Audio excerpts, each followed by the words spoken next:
After 15 years of marriage, my wife found her true love. She says he's down to earth and doesn't care about money. I just laughed, called my assistant and said, cancel her credit cards, cut off her mother's medication and change the locks on my house. The envelope sat on my desk like a coiled snake. Divorce papers. After 15 years of marriage, my wife Jessica handed me divorce papers with the kind of smile people wear when they think they've won something. But what she didn't know was that I'd been 3 steps ahead for months. And what happened next would completely shatter her world in ways she never saw coming. My name is Christopher Hayes. I'm 43 years old and I built Hayes Technologies from nothing into a company worth $80 million. Started in my garage with $5,000 borrowed from my father and now we employ 300 people across 4 states. I design security software for Fortune 500 companies. The kind of systems that protect everything from banking data to government infrastructure. My clients pay premium prices because I'm the best at what I do. And that precision, that attention to detail, was about to become very important in ways Jessica couldn't possibly imagine. I met Jessica Thornton at a charity fundraiser 16 years ago. She was 26 then, working as an event coordinator for a nonprofit organization. Beautiful in that effortless way with auburn hair and blue eyes that seemed to hold promises of forever. She wore a green dress that night. And when she laughed at my jokes about computer programmers, I thought I'd found someone who understood both sides of me, the businessman and the nerd. Our wedding was small but elegant, just family and close friends at a vineyard in Napa Valley. Jessica looked like something out of a dream walking down that aisle, and I remember thinking I was the luckiest man alive. We honeymooned in Greece, spent 2 weeks exploring ancient ruins and planning our future over wine and seafood. She wanted to open her own event planning business, and I was more than happy to fund her dreams. For 14 years, everything seemed perfect on the surface. We lived in a custom-built home in Meadowbrook Heights, the kind of place that made other successful couples envious. 6 bedrooms, infinity pool, and a view of the mountains that took your breath away every morning. Jessica's business flourished, planning high-end weddings and corporate events for the city's elite. We traveled to Europe twice a year, owned a beach house in Maui, and hosted dinner parties that were talked about for months afterward. But about 18 months ago, something shifted. Jessica started working later, taking calls in other rooms, smiling at her phone in ways that made my stomach twist. When I asked about it, she'd wave me off with explanations about demanding clients and difficult vendors. The excuses were always reasonable, always logical, and I wanted to believe her because the alternative meant everything I'd built was a lie. Then came the changes I couldn't ignore. New workout classes that required expensive athletic wear she never wore around me, a sudden interest in organic cooking and meditation retreats, weekend conferences that seemed to multiply like weeds. Each explanation was perfectly reasonable on its own, but together they formed a pattern I couldn't unsee. The real evidence came from my own security systems. Ironic, isn't it? I designed software to protect corporations from data breaches, but I never thought I'd use those same skills to monitor my own wife. But when you work in cybersecurity, you notice things. Digital footprints, metadata, the kind of information most people don't even know they're leaving behind. Jessica's credit card statements told a story she wasn't sharing with me. Expensive lunches at restaurants I'd never heard of. Hotel bookings in our own city. Why would someone need a hotel room 30 minutes from home? Then there was the GPS history on her car. I'd installed a tracking system years ago for security purposes, never thinking I'd use it to track her movements. But there it was, an address in the Arts District, a downtown coffee shop at odd hours, places that didn't match her business calendar. The biggest red flag was her phone behavior. Jessica used to leave her phone everywhere. Kitchen counter, bathroom sink, bedside table. Now it was glued to her hand, always face down. Password changed to something I didn't know. She developed this habit of taking it everywhere, even to the bathroom during dinner. And when it buzzed with notifications, she'd jump like she'd been caught stealing. But I didn't confront her. What was the point? If someone wants to leave, they're going to leave regardless of what you say or do. And honestly, part of me was curious to see how far she'd take the charade. How long she'd keep lying to my face while planning her exit strategy. The morning she handed me those divorce papers, I felt something close to relief. Not because I wanted our marriage to end, but because the pretending was finally over, no more wondering if I was imagining things. No more second-guessing myself when she came home with stories that didn't quite add up. If you're watching this and you've ever been through something similar, if you've ever felt that gut-wrenching moment when you realize the person you trusted most has been living a double life, do me a favor. Hit that subscribe button right now. Drop a comment below about how you handled betrayal in your own life. And smash that like button because this story is about to get a whole lot more interesting. Trust me, you won't want to miss what happens next. It was a Tuesday morning in October when Jessica walked into my home office carrying an envelope. I was reviewing a security proposal for a banking client and she just stood there in the doorway holding that envelope like it was a grenade with the pin already pulled. "Christopher, we need to talk," she said, and her voice had that rehearsed quality people get when they've practiced a speech in their head. I saved my work and turned to face her. She was wearing yoga clothes, the expensive kind from that boutique downtown where a single outfit costs $400. Her hair was pulled back in a ponytail, and she had that glow people get when they're about to do something they think will change their life for the better. "What's up?" I asked, keeping my tone casual. She walked over and placed the envelope on my desk right next to my coffee mug. Not accidentally, mind you. Jessica was always precise about these things, staging every moment for maximum impact. "I want to divorce Christopher," she announced, still not quite making eye contact. She was fidgeting with her water bottle, unscrewing and rescrewing the cap like it was the most important task in the world. I picked up the envelope and looked inside. Divorce papers already filled out with my name, her name, and neat little yellow sticky notes marking where I needed to sign. She'd been planning this for weeks, maybe months. Every detail was organized, precise. She thought this through. "All right," I said, reaching for a pen. "Works for me." The silence that followed was something else.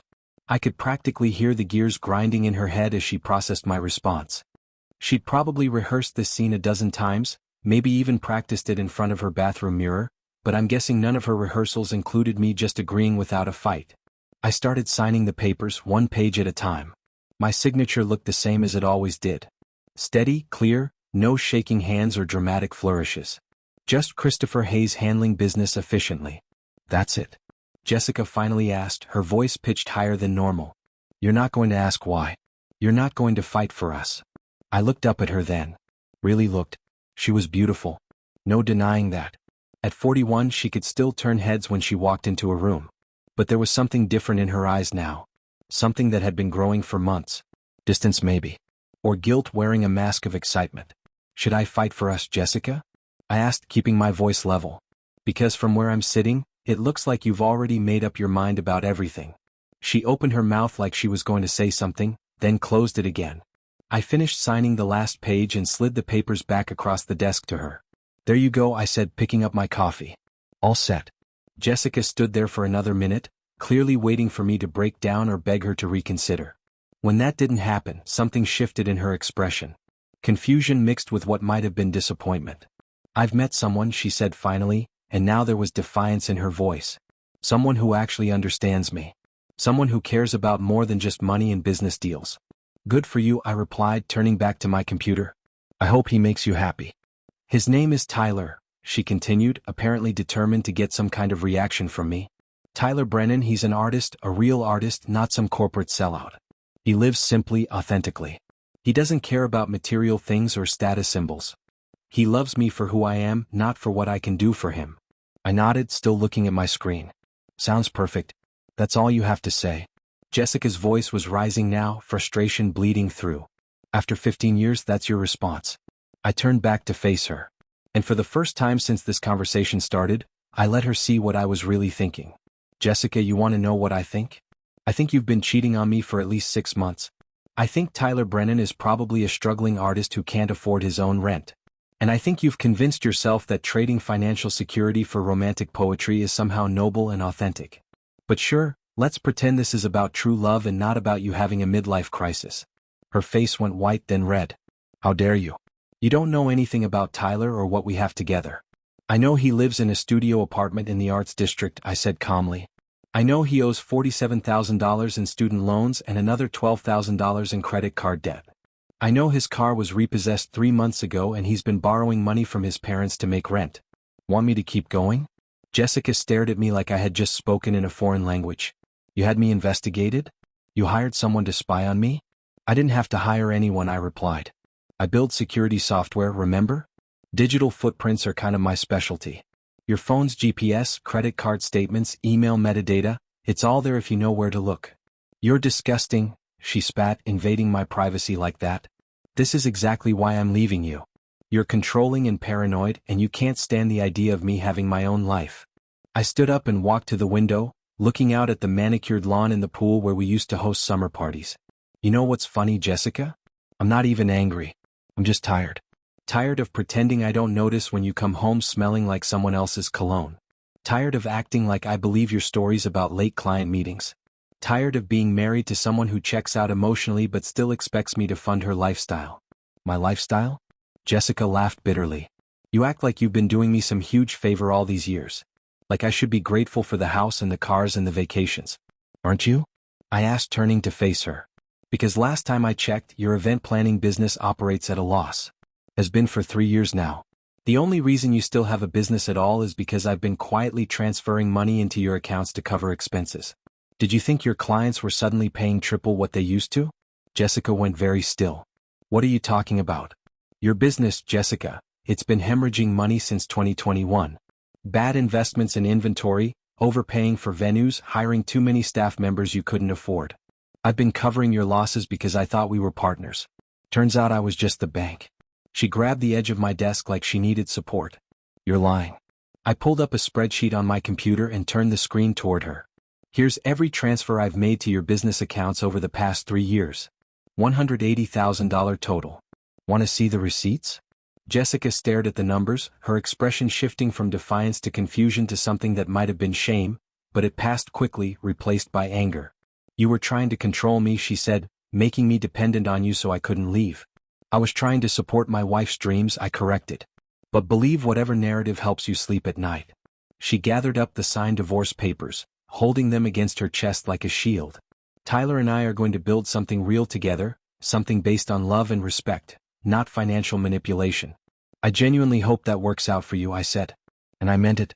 Not because I wished her well, but because I knew exactly what was coming next, and watching her realize the truth was going to be far more satisfying than any argument.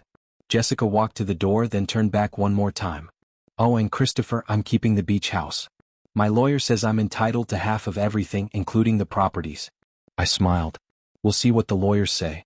After she left, I sat down at my desk and made a phone call I'd been planning for weeks. Rebecca, it's Christopher, I said when my assistant answered. It's time to execute phase 2. Are you sure? Rebecca Chin had been my executive assistant for 8 years. She knew everything about my business and quite a bit about my personal life. More importantly, she was efficient, discreet, and completely loyal. I'm sure. Let's start with the credit cards. All of them. Every single one that's in my name.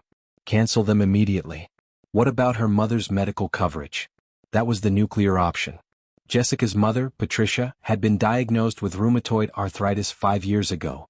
The medication she needed cost $3,000 a month, and I'd been paying for it through my company's extended health plan. Jessica knew this. She just didn't think I'd ever use it as leverage. Cut it off, I said. Effective immediately. In the house. Change the locks tomorrow morning. Have a locksmith there at 8 a.m. And Rebecca, make sure everything is documented, photos, timestamps, everything. I want a record of exactly when and how each action was taken. Consider it done, Rebecca said. Anything else? Yes. Transfer $500,000 from the joint account to my personal account. Leave enough for her to cover this month's expenses, but that's it. And cancel the credit line for her business. No more transfers, no more cash injections. She wants independence. She can have it. Christopher, Rebecca said carefully. You know she's going to lose her mind when all this hits. That's exactly what I'm counting on. I hung up and leaned back in my chair, feeling something I hadn't felt in months. Control. For too long, I'd been reacting to Jessica's moves, playing defense in my own marriage. Now it was time to go on offense. The next morning, Jessica called at 7:30 a.m. I let it go to voicemail. She called again at 7:45. Voicemail. By 8:15, she called 6 times and sent a dozen text messages, each one more frantic than the last. The text started out angry. What the hell did you do to my credit cards? Then confused. Why isn't my car key working? Did you change something? Then panicked. Christopher, this isn't funny. I have a meeting with a client this morning and I can't get into the house to get my files. Then desperate. Please call me back. We need to talk about this like adults. I deleted each message without responding and went about my morning routine. Shower, coffee, news. By 9 a.m., Rebecca called to confirm everything was in motion. The locks are changed, she reported. I have photos of the locksmith's work and timestamps for everything. The credit cards are canceled. The joint account has been adjusted. And I just got confirmation that Patricia's medical coverage has been terminated. Perfect. What about the beach house? Already handled. I had a property management company change the locks there yesterday evening. They've also been instructed not to allow Jessica access without written authorization from you. Excellent work, Rebecca. There's more, she said, and I could hear the satisfaction in her voice. I did some digging on Tyler Brennan like you asked. Want to know what I found? Tell me everything. Tyler isn't just broke, he's spectacularly broke. He owes money to 3 different credit card companies, has a judgment against him from a former landlord, and his bank account is currently overdrawn by $400. But here's the interesting part. He's been dating Jessica for 7 months. But he's also been seeing at least 2 other women during that same period. You're kidding. I have screenshots from his social media accounts, photos with a woman named Ashley Thompson from 3 weeks ago, very romantic. And another woman named Claire Rodriguez from last month. Both posts are public, by the way. Tyler's not exactly subtle about his social life. I felt a cold satisfaction settling in my chest. Send me those screenshots already in your email. There's more though. Tyler has a pattern. He targets successful women, love bombs them with artistic authenticity and emotional depth, then slowly starts borrowing money. Small amounts at first, then bigger. I found records of him clears throat doing this with at least 4 women over the past 6 years. So, he's a con artist, a very charming con artist according to the women I spoke with. They all thought they'd found their soulmate right up until he disappeared with their money. I pulled up my email and looked at the screenshots Rebecca had sent. Tyler with Ashley at an art gallery opening, holding hands and looking deep into each other's eyes. Tyler with Claire at a beach bonfire, his arm around her shoulders. And in several photos, Tyler wearing expensive clothes that he definitely couldn't afford on an artist's income. Rebecca, you're a genius. Just doing my job. Want me to send these to Jessica? Not yet. Let her figure things out on her own first. I want her to really commit to this fantasy before I show her the truth. By noon, Jessica had left 11 voicemails. I finally listened to one just to gauge her mental state. Christopher, I don't know what kind of game you're playing, but this is serious. Her voice was shaking. I tried to buy groceries this morning and my card was declined. All of my cards were declined, and when I went home to get my checkbook, I couldn't get into the house. The locks are different. Did you seriously change the locks? And my mother just called me crying because her insurance company says her coverage was terminated. Christopher, she needs her medication. This is cruel and vindictive, and I will not let you get away with this. Call me back immediately. I deleted the message and called Rebecca back. Status update. Jessica's mother called her insurance company 17 times this morning. She's currently trying to figure out how to pay for her medication out of pocket. Jessica herself has been calling various locksmiths trying to find someone who can get her into the house. I took the liberty of alerting all the local locksmith companies that the property owner, that's you, has explicitly forbidden unauthorized entry. Beautiful. What about her business accounts? The credit line has been frozen. She tried to access funds this morning to pay her staff and discovered she's $25,000 short. She's currently scrambling to figure out how to make payroll. And Tyler, according to his social media, he's currently at a coffee shop in the Arts District. Posted a photo of his latte 20 minutes ago with the caption, "Living my best authentic life." No mention of Jessica or any drama. I had to laugh at that. While Jessica's world was imploding, her soulmate was drinking overpriced coffee and posting about authenticity. My phone buzzed with another call from Jessica. This time I answered, Christopher. Her voice was raw with emotion. What the hell is wrong with you? Good morning, Jessica. How's your day going? How's my, are you serious right now? You locked me out of my own house. You can lend my credit cards. You cut off my mother's medication. What kind of monster does that? The kind who got served divorce papers yesterday, I replied calmly. You wanted your independence, Jessica. I'm giving it to you. This is insane. This is abuse. Actually, it's just practical. See all those credit cards, they were in my name. The house solely in my name. Your mother's medical coverage through my company's insurance plan. You wanted a divorce, which means we're no longer partners. So, I'm simply protecting my assets and ending financial obligations that are no longer my responsibility. You can't just cut off my mother's medication. She needs that to function. Then I suggest you figure out how to pay Clear's throat for it yourself. Isn't that what independence means? Standing on your own 2 feet. Jessica was crying now, her voice breaking. Christopher, please. I know you're hurt, but this is going too far. My mother hasn't done anything to you. You're right. Patricia hasn't done anything to me. But you have. You cheated on me. You lied to me. And you tried to steal half my assets. So, here's what's going to happen, Jessica. You're going to figure out how to live the authentic life you wanted with Tyler. And I'm going to protect everything I've built. I can't afford. That's not my problem anymore. You made your choice. Now live with it. I hung up before she could respond. My phone immediately started ringing again, but I turned it off and went back to work. Over the next 3 days, I watched Jessica's carefully constructed world fall apart through a combination of security camera footage and updates from Rebecca. She tried to get into the house twice, both times being turned away by police, who confirmed that I was the sole owner and had every right to deny her access. She maxed out the one credit card I'd left active, the one that had a $500 limit. And she discovered that without access to her business accounts, she couldn't make payroll, which meant 3 of her employees quit on the spot. But the real turning point came on day 4 when Tyler's true colors finally showed. According to Rebecca's sources, which included a very helpful barista at Tyler's favorite coffee shop, Jessica had gone to see Tyler in a panic. She needed money, needed help, needed her soulmate to be the man she thought he was. Tyler's response was to suggest she ask her wealthy husband for money. But we're getting divorced, Jessica had apparently said. That's the whole point. Yeah, but he's got millions, Tyler had replied. Can't you just ask him nicely? Tell him you'll be nicer during the divorce if he helps you out now. When Jessica tried to explain that I'd cut her off completely, Tyler had gotten uncomfortable. Look, babe. I love you and all, but I can't really help you financially right now. I'm between commissions and my parents just cut me off too. Maybe you should try to work things out with Christopher, at least until you get your half of the assets. Jessica had left Tyler's apartment in tears, finally understanding what I'd known. For months, Tyler wasn't her soulmate. He was just another user who saw her as a meal ticket. Except, unlike me, he couldn't even provide the meal. On day 5, Jessica showed up at my office. Rebecca tried to stop her, but Jessica pushed past security and barged into my private conference room where I was meeting with a client. Christopher, we need to talk, she said, and she looked terrible. Hair unwashed, makeup smeared, wearing the same clothes from 2 days ago. I excused myself from the meeting and led Jessica to my office. She collapsed into a chair, and I could see she'd been crying for days. I made a mistake, she said quietly. A huge mistake. Tyler isn't who I thought he was. And I see now that I took you for granted. I took everything for granted. I sat down across from her and waited. Can we please talk about this like reasonable adults? Jessica continued. I know I hurt you. I know I betrayed your trust, but Christopher, we were together for 15 years. That has to count for something. It did count for something. I said, right up until you decided it didn't.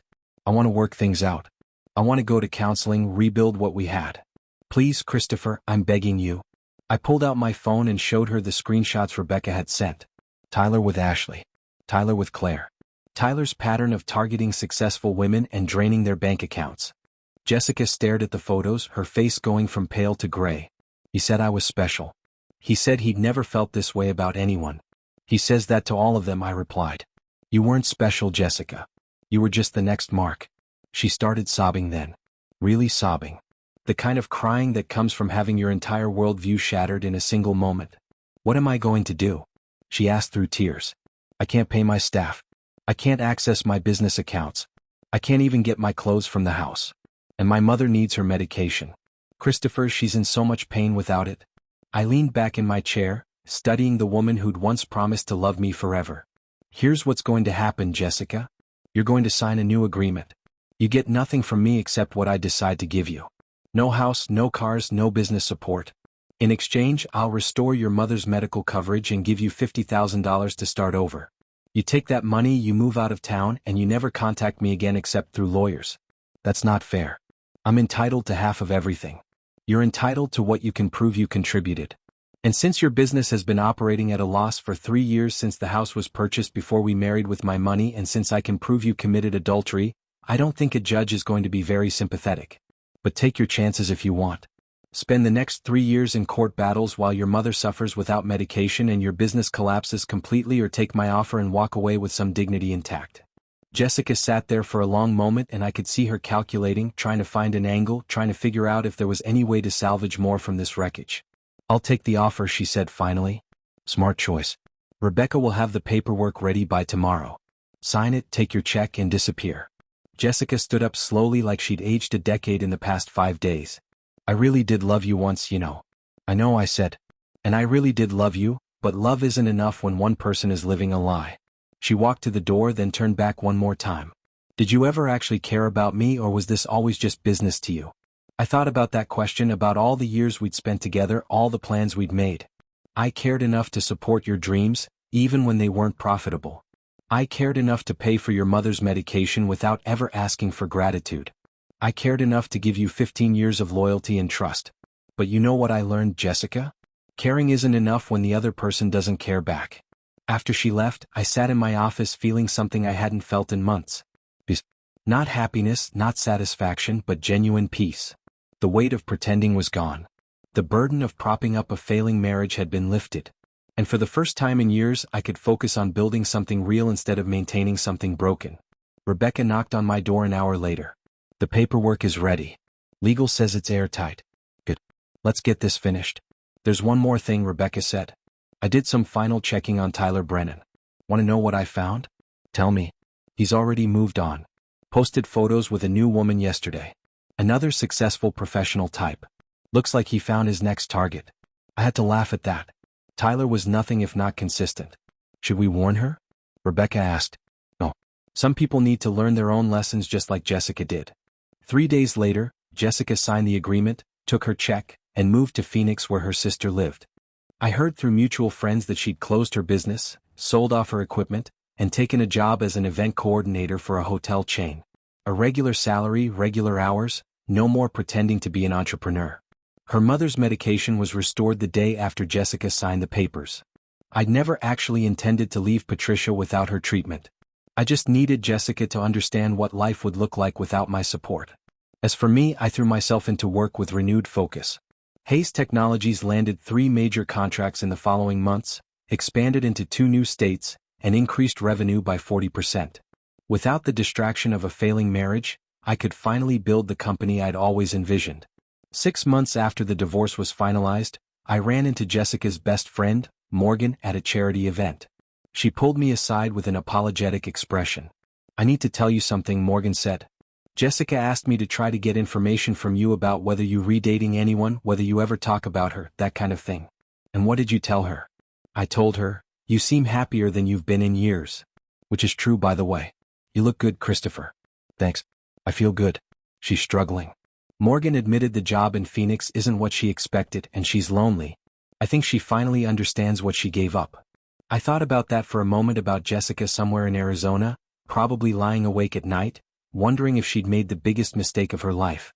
You know what the saddest part is? I said finally. She didn't give up anything. She threw it away. There's a difference. Morgan nodded. For what it's worth, I think she knows that now. Good. Maybe she'll make better choices next time. Looking back now, I can see that finding those divorce papers on my desk was the best thing that could have happened to me. Not because I wanted my marriage to end, but because it freed me from the exhausting work of maintaining something that was already dead. Jessica thought she was trading security for authenticity, wealth for true love. What she actually traded was a partner who supported her dreams for a con artist who saw her as an ATM. And when that didn't work out, she learned the hard way that independence means standing on your own 2 feet. Even when those feet aren't as steady as you thought they'd be. As for Tyler Brennan, last I heard, he was dating his 4th successful woman in 2 years. Some people never learn. But that wasn't my problem anymore. The lesson I learned from all this is simple. When someone shows you who they really are, believe them. And when they tell you they want to leave, let them go. Don't fight for someone who doesn't want to be fought for. Don't prop up someone who's determined to fall. Just step back, protect yourself, and let them discover what life looks like without you. Sometimes the greatest revenge isn't destroying someone. It's simply letting them experience the natural consequences of their own choices. Jessica wanted independence. I gave it to her. She wanted to see what life looked like with Tyler instead of me. I made sure she got that experience fully and completely. And now she knows. She knows what it feels like to lose everything you took for granted. She knows what it's like to realize too late that security and support aren't weaknesses, they're gifts. And she knows that some men will love you and some men will use you. And telling the difference matters more than anything else. Me, I'm doing better than ever. The company is thriving. I'm dating someone who actually appreciates what I bring to the table. And I sleep through the night without wondering what lies I'm going to hear in the morning. Tyler did me a favor, really. He showed Jessica her true colors, and in doing so, he showed me mine. I learned I'm stronger than I thought, more resilient, more capable of walking away from something broken instead of endlessly trying to fix it. And sometimes that's the best lesson you can learn. Not every marriage is worth saving. Not every person deserves your loyalty. And sometimes letting go is the strongest thing you can do. If you made it this far, thank you for listening to my story. If you're going through something similar, remember this. You're stronger than you think. You're worth more than how they treat you. And walking away isn't giving up. It's choosing yourself. Now go ahead and hit that subscribe button if you haven't already. Drop a comment below sharing your own story or just letting me know what you thought of mine.